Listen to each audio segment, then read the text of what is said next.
Correct ఉండాలి. పార పట్టుడు నేను ఫీల్డ్ లో ఉన్నామా, నేను కొంచెం బిజీగా ఉన్నా. చెట్టు మధ్యలో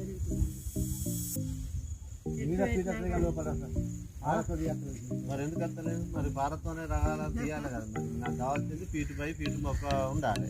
మరి ఎక్కడ కూడా ఫీట్ కనబడతలేదు.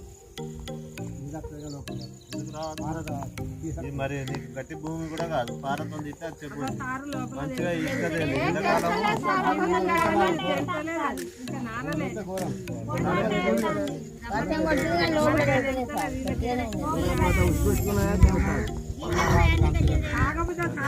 మొత్తం కట్టి లోపల వేడే